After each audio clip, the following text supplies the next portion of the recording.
پھر آپ لڑکے لڑکیاں اکٹھے پڑھتے ہو، تو اس میں اپنی نظروں کی حفاظت کرو۔ ہماری ایک باؤنڈری لائن ہے، ہماری زندگی گزارنے کی بنیادیں ہیں، اس میں مرد اور عورت میں فاصلہ ہے۔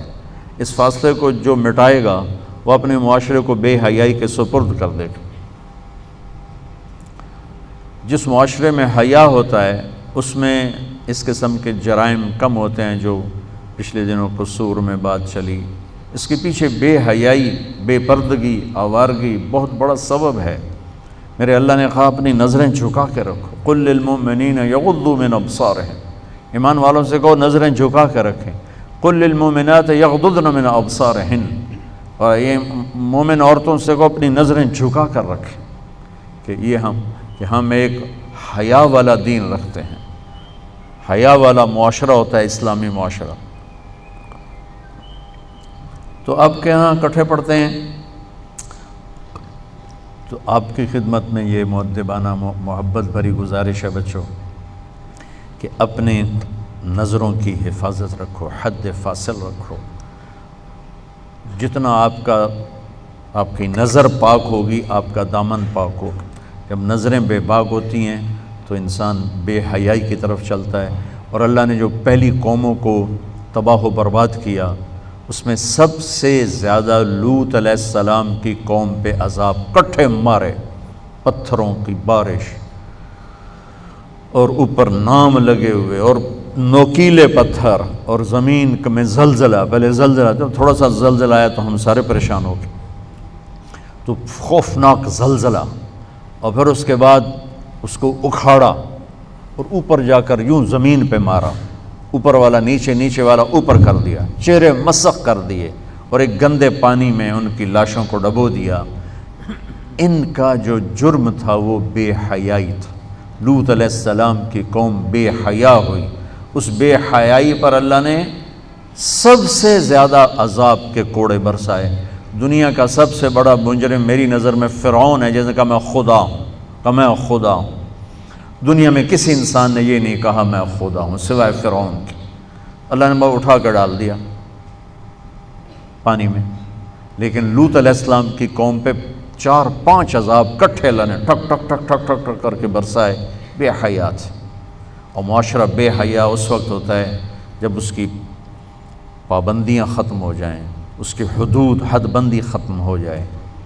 ہمارا میڈیا بے حیا ہے، ہمارے یہ تاجروں نے جو اپنا سودا بیچنے کے لیے لڑکیوں کو بل بورڈز پہ چڑھا دیا ہے، پیسے کے پیچھے اپنے تجوریاں بھرنے کی خاطر ہماری نسل کو بے حیائی کی طرف بھیج دیا ہے۔ یہ سب سے پہلے پکڑے جائیں، تب جا کر ان مجرموں کی جا کے سرکوبی ہوگی۔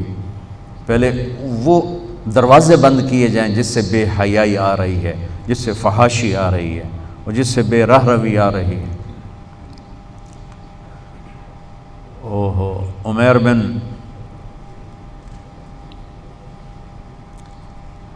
عمیر ایک تابعین میں سے ہیں، صحابی نہیں ہیں۔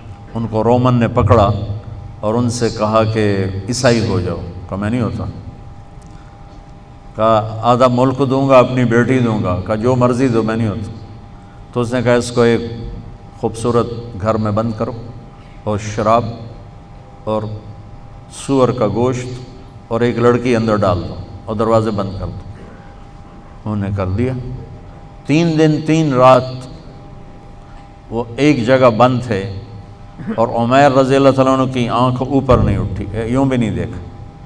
تو وہ کہنے لگی کہ من یمنعک منی، تمہیں کون روک رہا ہے، تمہیں کون روک رہا ہے؟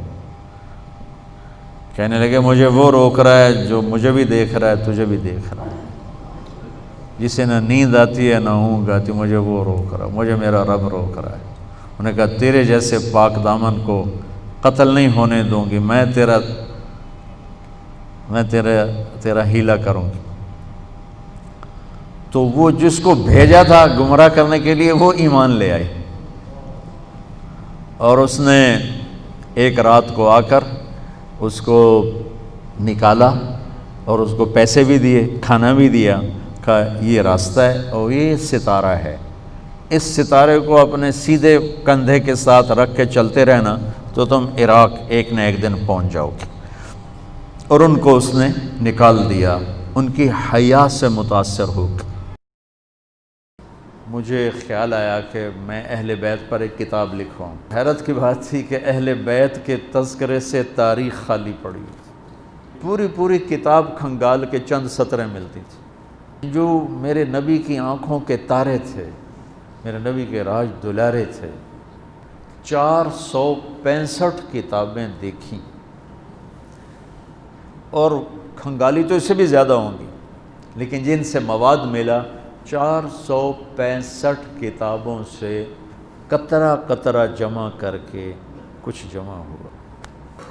تو میں نے ایک چھوٹی سی کاوش کی ہے، دعا فرمائے اللہ اسے قبول کرے، کہ ایک کتاب لکھوائی ہے، 625 صفحے کی وہ کتاب تیار ہوئی ہے، کہ مواد ہی نہیں ملتا تھا۔